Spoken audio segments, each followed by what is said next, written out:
জুলুম কি জিনিস, জুলুমের ফল বড় ভয়াবহ। জালেম বুঝে না জুলুম কাকে বলে, নির্যাতনকারী বুঝে না জুলুম কাকে বলে, বোঝা উচিত। আবু হুরায়রা রাদিয়াল্লাহু তাআলা আনহু বলেন, রাসূল সাল্লাল্লাহু আলাইহি ওয়াসাল্লাম বলেছেন, ইন্নাল্লাহা ইউমলি লিজ-জালিমি, নিশ্চয় আল্লাহ তাআলা জালেমকে সুযোগ দেন, তার ক্ষমতা বহাল রাখেন, ও যেন কিছুদিন জুলুম করতে পারে। এটা আল্লাহর নীতি। আপনি মনে করেন এত বড় জালেম তবু ধ্বংস হয় না, এত বড় অত্যাচারী তবু ধ্বংস হয় না। রাসূল সাল্লাল্লাহু আলাইহি ওয়াসাল্লাম বলছেন, জালেমকে আল্লাহ কিছু সুযোগ দিয়ে দেন। এই যে আখাজাহু লাম ইউফলিথু, যখন আল্লাহ ধরেন তখন আল্লাহ ছাড়েন না। তখন জালেম বুঝতে পারে জুলুম কাকে বলে। নিশ্চিত আল্লাহ তাআলা জালেমকে কিছু সময় করে দেন, তখন সে মনে করে আমার কিছু হবে না, আমি মানুষের প্রতি যতই জুলুম করি না কেন, আমার অধীনস্থ মানুষের প্রতি যতই আমি অত্যাচার করি না কেন, আমার কিছুই হবে না। কেন? আল্লাহ যা তাকে সুযোগ দিয়েছেন, এই সুযোগে এই ক্ষমতার আশায় সে মানুষের প্রতি নির্যাতন চালিয়ে যায়। যখন আল্লাহ তাকে ধরেন আর তাকে ছাড়েন না, জালেম বুঝতে পারে না জুলুম কাকে বলে। জালেম বুঝতে পারবে জুলুম কাকে বলে বিচারের মাঠে।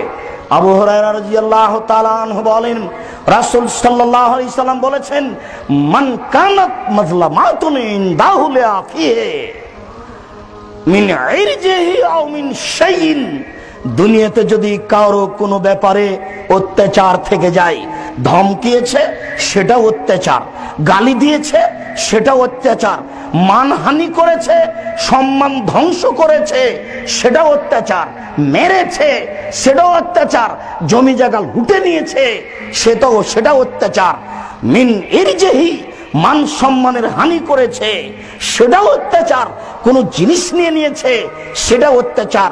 সাই যে কোনো ব্যাপারে, যে কোনো কিছুর ব্যাপারে যদি মানুষ মানুষের প্রতি অত্যাচার করে থাকে, আল্লাহর নবী বলছেন, ফালইয়াতাহাল্লালহু মিনহু আল-ইয়াওমা, আজই যেন সেটা সংশোধন করে নেই।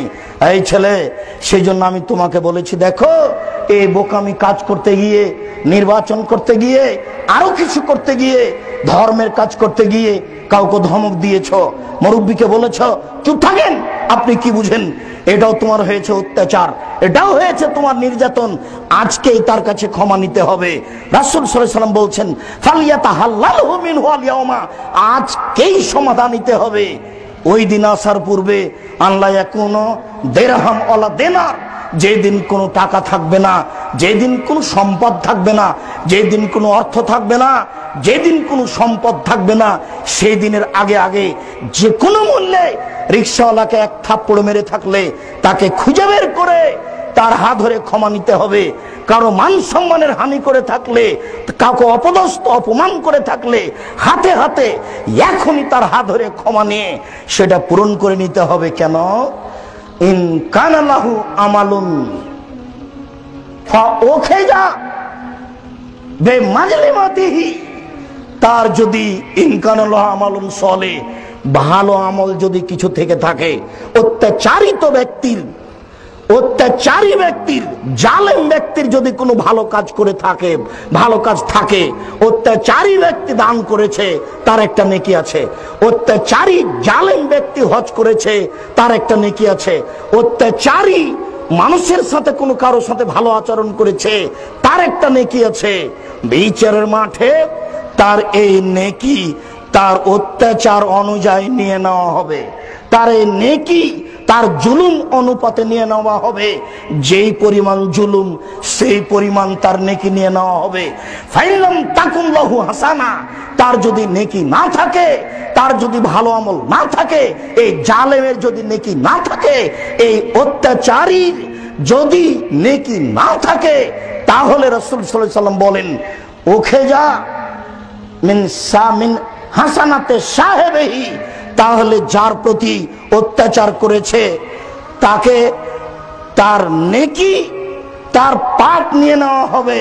তাহলে মিন সাইয়াতে সাহেবেহি, যার প্রতি অত্যাচার করেছে তার পাপ নিয়ে এর উপরে চাপিয়ে দেওয়া হবে, ফাহমেলা আলাইহে, এর উপরে চাপিয়ে দেওয়া হবে।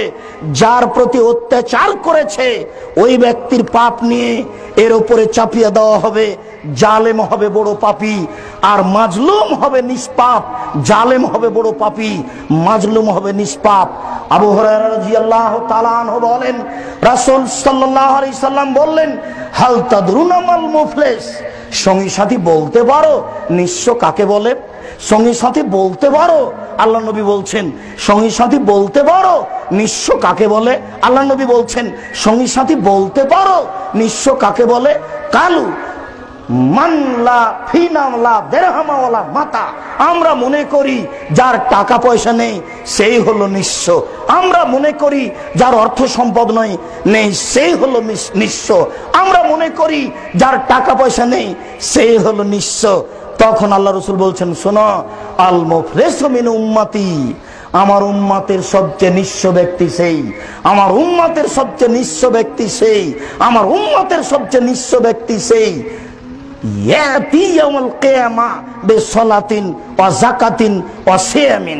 বিচারের মাঠে আসবে আমার সেই উম্মত সালাত নিয়ে, যাকাত নিয়ে, দান নিয়ে।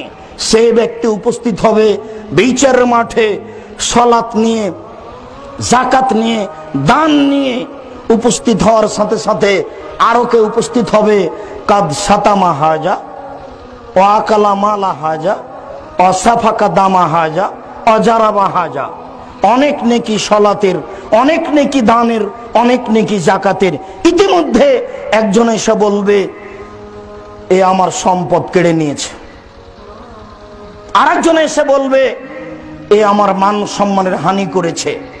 আরেকজন এসে বলবে, এ আমাকে অন্যায় ভাবে মেরেছে। আরেকজন এসে বলবে, এ আমার রক্ত প্রবাহিত করেছে। তখন বিচার হবে কিভাবে? ও তো বিচারের মাঠে টাকা নাই যে পরিশোধ করা হবে। ও তো বিচারের মাঠে হাত ধরে ও ক্ষমা হবে না, হাত ধরে ক্ষমা নেওয়া যাবে না। হাত ধরে ক্ষমা নেওয়ার কোনো পথ নেই, টাকাও দেওয়ার কোনো পথ নেই। রাসূল সাল্লাল্লাহু আলাইহি সাল্লাম বললেন, ফাইউতা হাজা মিন হাসানাতিহি ওয়া হাজা মিন হাসানাতিহি, তার নেকি থেকে একে দেওয়া হবে, একে দেওয়া হবে, একে দেওয়া হবে। রিকশাওয়ালা দাঁড়িয়ে গেছে, অধীনস্থ নেতার অধীনে যারা আছে তারা দাঁড়িয়ে গেছে, যার জমি দখল করে নেওয়া হয়েছে সে দাঁড়িয়ে গেছে। সব তো এখন উপস্থিত। কিভাবে দেওয়া হবে? ফা ইউ তাহাজা ও ফা ইউ তাহাজা, তাকে দেওয়া হবে এ নেকি, তাকে দেওয়া হবে এ নেকি, তাকে দেওয়া হবে এ নেকি, হাত্তা লাইফ জামা আলাইহে। এরপরেও পাওনাদের পাওনা শেষ হবে না। এরপরেও যখন পাওনাদারের পাওনা শেষ হবে না, এরপরেও যখন পাওনাদারের পাওনা শেষ হবে না, তখন আল্লাহ রাসূল বলছেন, ফা ওখিযা মিন খাতায়াহুম, সবার পাপ নেওয়া হবে। যত মানুষ দাঁড়িয়ে গেছে সবার পাপ নেওয়া হবে। ফা তরিহাত আলাইহি ওয়া তরিহা ফিন্নারে, সব পাপগুলি এই জালের উপরে চাপিয়ে দেওয়া হবে। এরপরে জালেমকে জাহান্নামে নিক্ষেপ করা হবে। জালেম নেতা জানে না এই জুলুম নেতৃত্ব কাকে বলে, জালেম ব্যক্তি জানে না এই জুলুম কাকে বলে। বিচারের মাঠে যখন নেকি দিয়ে বুঝিয়ে দেওয়া হবে, বিচারের মাঠে যখন পাপ নিয়ে হিসাব নিকাশ করা হবে, সেদিন বুঝতে পারবে জুলুম কাকে বলে। وقل جاء الحق وزهق الباطل إن الباطل كان زهوقا